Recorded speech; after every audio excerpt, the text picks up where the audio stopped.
El 14 de abril de 1931 se proclamó la República.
La alegría desbordada de las gentes marcó para Federica un contraste bastante duro e importante, muy amargo, por cierto.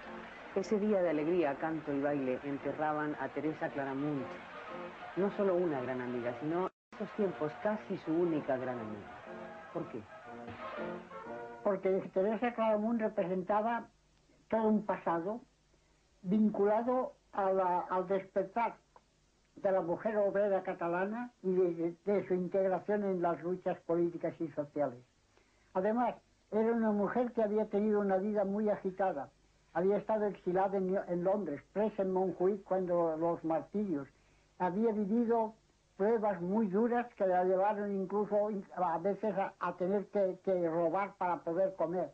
Y era, en suma, una mujer cuya vida ella sola representaba una verdadera novela. Yo la quise mucho, y ella, que no tuvo hijos, o que si los tuvo, los fue perdiendo todos de corta edad, cifró en mí un verdadero cariño maternal. Para mí fue una segunda madre y siempre la respeté, la quise y la acompañé hasta su última morada en ese día precisamente que todo el mundo se congratulaba de la proclamación de la Segunda República y que para mí fue un día de luto porque perdimos a Teresa.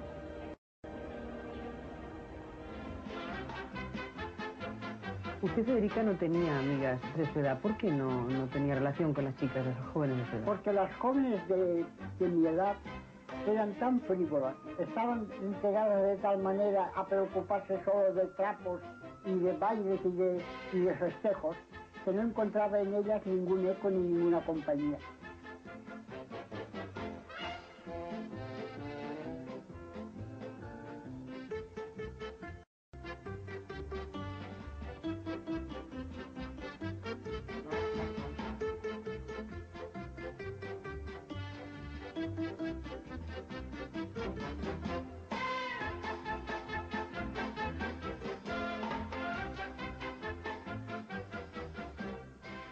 Usted, Federica, pudo estar a la altura de los líderes de entonces, en aquel momento. De hecho, su preferencia por actuar y moverse entre hombres, más que entre mujeres, como hemos venido hablando durante todo este rato, la ponía en una posición de poder ser un líder. Pero usted se resistía a ello. ¿Es que temía las tentaciones burguesas del encumbramiento? Temía las tentaciones burguesas del encumbramiento, pero sobre todo veía siempre el peligro que representaba crear líderes. Crear un líder, crear un dirigente, es crear un poder moral, político, económico, y ese poder yo lo rechazaba. Yo recuerdo que hice mía una frase de Pi Margall, que decía: el poder es una charca pestilente que corrompe a todo aquel que a ella se acerca. Y ese fue el lema casi de mi vida.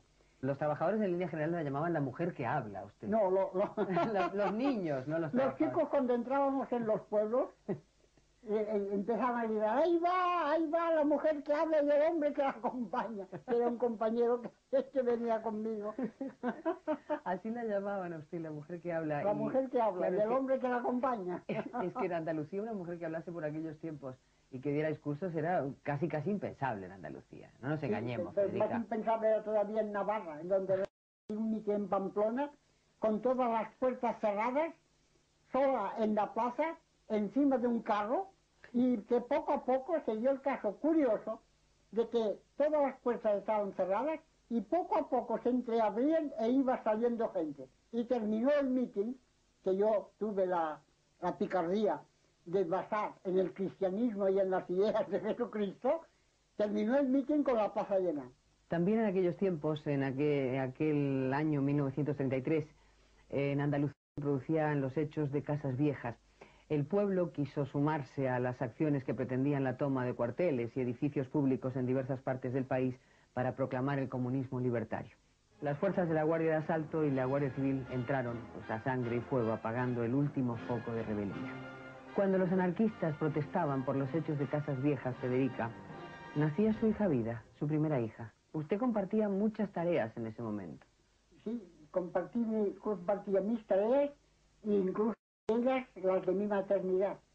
Por suerte tenía mis padres a los que podía confiar mi hija y podía yo ir de propaganda y asistir a reuniones y no cejar en mi actividad militante, a la que no interrumpí nunca, porque siempre estuve en puestos de responsabilidad orgánica, comités, etcétera, o bien en la redacción de Solidaridad Obrera y después de TNC. Es decir, que siempre tuve la suerte de poder alternar mi vida militante con mi vida individual, con mi vida personal, con mi vida de mujer y de madre. ¿Dónde estaba usted el 18 de julio del 36 cuando comenzó el levantamiento de Francisco Franco? Pues estaba en Barcelona y estábamos todos los militantes confederados y libertarios por las calles, vigilando los cuarteles a las puertas de las cárceles, liberando a los presos cuyas puertas abrimos y preparándonos para hacer frente a lo que íbamos a venir, al golpe de Estado.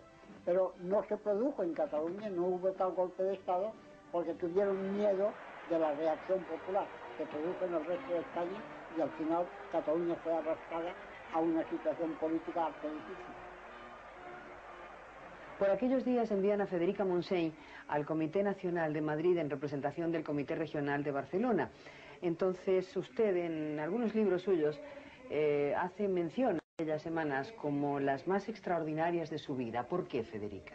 Extraordinarias por el espectáculo que daba el pueblo de Madrid, armándose con medios de fortuna como podía para hacer frente al ataque del franquismo.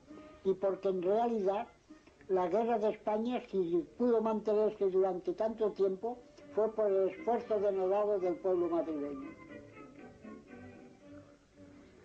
Por aquellos tiempos el gobierno de Largo Caballero ofrece 4 carteras ministeriales a la CNT.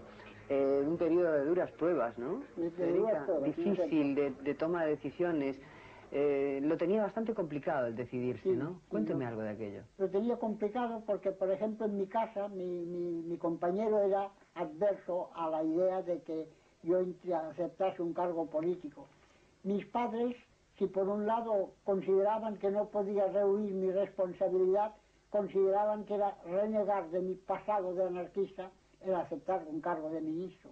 Y pasar por encima de todo ello, que vencer todas las resistencias íntimas y las resistencias familiares y aceptar diciendo lo que me decía siempre Mariano Vázquez, que era el secretario de la CNT que sustituyó a Horacio Prieto. Hazte cargo que estás movilizada y en lugar de ir al frente vas a un ministerio. Federica, si tú no aceptas, tampoco aceptará García Oliver. Él mismo nos lo ha dicho esta tarde. No estoy muy convencida, no sé. ¿Cómo que no sabes? Esto es una movilización. Exactamente. Unos son movilizados para ir al frente y otros para ir al gobierno. Juan Peiró al Ministerio de Industria, López Sánchez a Comercio. Y tú, Federica Montseny, a Salud Pública. Así de simple. Rehusar es lo mismo que desertar. No puedes negar. Puedo negarme y me niego. Insisto, García Oliver dice que todos o nadie. Pues nadie, ya está. Que no vaya nadie, ¿verdad? Y así tendremos un puente de plata a los comunistas, que ya tienen 2 ministerios, y tendrán 4 más si no vamos nosotros. El Consejo de Ministros, celebrado el 19 de noviembre de 1936, recibe la notificación de la condena a muerte de José Antonio Primo de Rivera y Sáenz de Heredia, abogado y fundador de la Falange Española. ¿Usted recuerda lo que dijo Largo Caballero, Federica? Sí. Precisamente a Largo Caballero se le presentó un problema de conciencia.